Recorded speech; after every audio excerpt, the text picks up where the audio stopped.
Pendant les heures les plus sombres de la Seconde Guerre mondiale, alors que l'humanité traverse l'un de ses pires cauchemars, un homme va changer le destin de plus d'un millier de vies, Oskar Schindler. Membre du parti nazi, homme d'affaires ambitieux, passionné par l'argent, le pouvoir et le prestige. À ses débuts, il ne cherche qu'une chose, profiter de la guerre pour faire fortune.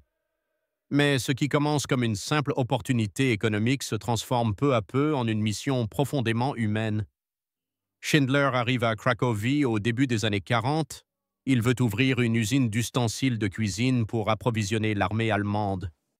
Pour cela, il recrute de la main-d'œuvre juive, gratuite ou presque, grâce aux lois nazies. C'est ainsi qu'il rencontre Itzhak Stern, un comptable juif brillant et discret.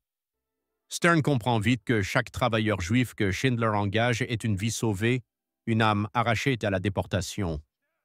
Au début, Schindler ne voit que des chiffres, des profits, des noms sur une liste. Mais au fil du temps, quelque chose change.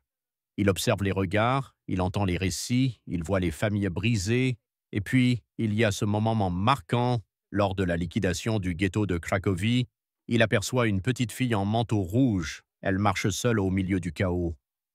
Dans un film en noir et blanc, ce manteau rouge devient un symbole, celui de l'innocence perdue.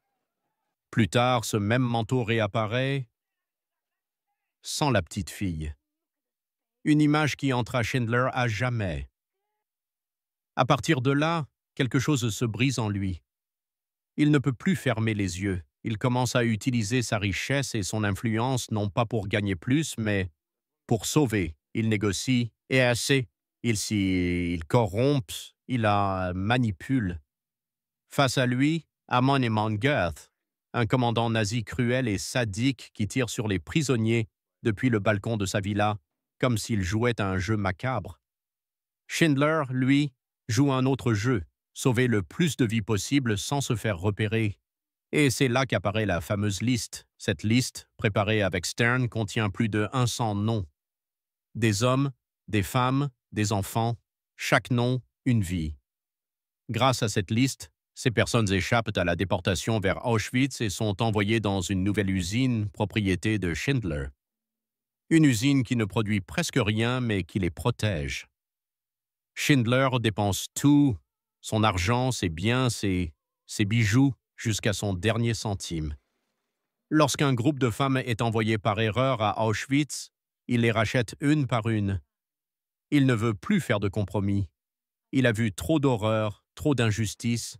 Il veut simplement qu'ils vivent. À la fin de la guerre, Schindler est ruiné. Il doit fuir, car en tant que membre du parti nazi, il pourrait être arrêté. Mais avant de partir, ses ouvriers lui offrent un anneau gravé d'une phrase du Talmud. Celui qui sauve une vie, sauve l'humanité tout entière. C'est alors que Schindler, qui a tout sacrifié, s'effondre. Il regarde sa voiture, son épingle de cravate et dit « J'aurais pu sauver encore une personne, encore deux. » Le film se termine par une séquence bouleversante. Les véritables survivants de Schindler, accompagnés de leurs enfants et petits-enfants, viennent déposer des pierres sur sa tombe, selon la tradition juive.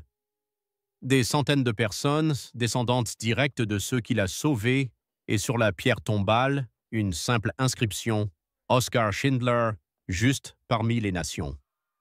La liste de Schindler, ce n'est pas qu'un film, c'est un cri silencieux contre l'indifférence.